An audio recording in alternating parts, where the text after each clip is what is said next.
ആണ് self awareness balance എന്ന് പറയുന്നത്. സെൽഫ് അവെയർനെസ്സിൽ എന്തിനെയൊക്കെ കുറിച്ചിട്ട് നമ്മൾക്ക് അവെയർനെസ് ഉണ്ടായിരിക്കണം? പോയിന്റ് നമ്പർ 1, നമ്മുടെ ശരീരം നമ്മളോട് ഡിമാൻഡ് ചെയ്യുന്ന ആവശ്യങ്ങളെക്കുറിച്ച് നമ്മൾക്ക് അവെയർനെസ് ഉണ്ടായിരിക്കണം.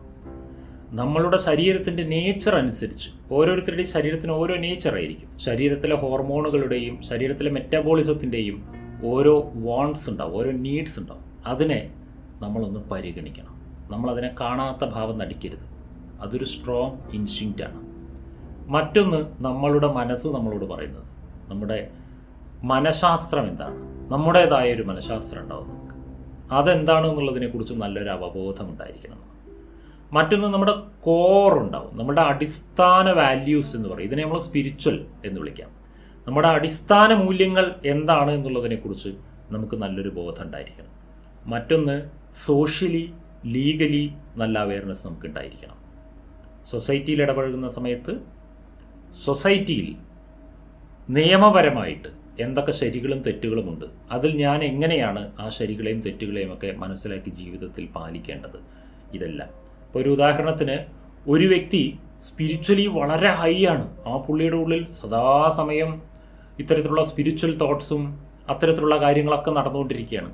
ബട്ട് ഒരു ട്രാഫിക് ലൈറ്റ് ഓണായി കിടക്കുന്ന സമയത്ത് അവിടെ പാലിക്കേണ്ട ഒരു സാമാന്യ മര്യാദ എന്താണെന്നുള്ളതിൻ്റെ കോമൺ സെൻസ് ഇല്ലതാനും എങ്കിൽ അതൊരു നല്ല ബാലൻസിങ് അല്ല.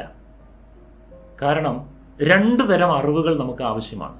ഒന്ന് വ്യാവഹാരിക ജ്ഞാനം, മറ്റൊന്ന് പാരമാർത്ഥിക ജ്ഞാനം. വ്യവഹാരജ്ഞാനം, പരമാർത്ഥജ്ഞാനം എന്നും പറയാം. വ്യവഹാരജ്ഞാനം എന്നാൽ ഈ ലോകത്തിൽ ജീവിച്ചു പോകാൻ വേണ്ടി നമുക്കുണ്ടായിരിക്കേണ്ട അടിസ്ഥാന വിദ്യാഭ്യാസമാണ്, അറിവാണ്. നമ്മൾ ജീവിക്കുന്ന രാജ്യത്തിനനുസരിച്ച്, രാജ്യത്തിൻ്റെ കോൺസ്റ്റിറ്റ്യൂഷൻ അനുസരിച്ച്, നമ്മൾ ജീവിക്കുന്ന സൊസൈറ്റിക്ക് അനുസരിച്ച്, നമ്മൾ ജീവിക്കുന്ന വീടിൻ്റെ മാനസികാവസ്ഥകൾക്കനുസരിച്ച് ആ സോഷ്യൽ കോൺഷ്യസ്നെസ്, ആ ഫാമിലി കോൺഷ്യസ്നെസ്, ആ നാഷണൽ കോൺഷ്യസ്നെസ്, ഇതിനെയൊക്കെ നിലനിർത്തിക്കൊണ്ട് അവിടെയൊക്കെ നമ്മൾ ജീവിക്കുമ്പോൾ കാണിക്കേണ്ട പ്രാഥമികമായിട്ടുള്ള കോമൺ സെൻസ്, അതൊക്കെ വ്യവഹാരജ്ഞാനമാണ്.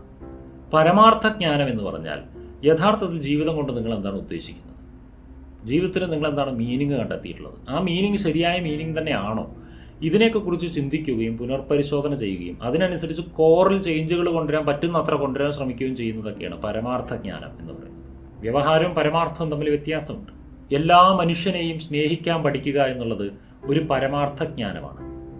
അങ്ങനെയെങ്കിൽ നിങ്ങളെ ടോർച്ചർ ചെയ്യുന്ന, നിങ്ങളെ അബ്യൂസ് ചെയ്യുന്ന, നിങ്ങളെ കൊള്ളയടിക്കാൻ വരുന്ന ഒരാളെ നിങ്ങൾക്ക് സ്നേഹിക്കാൻ പറ്റുമോ?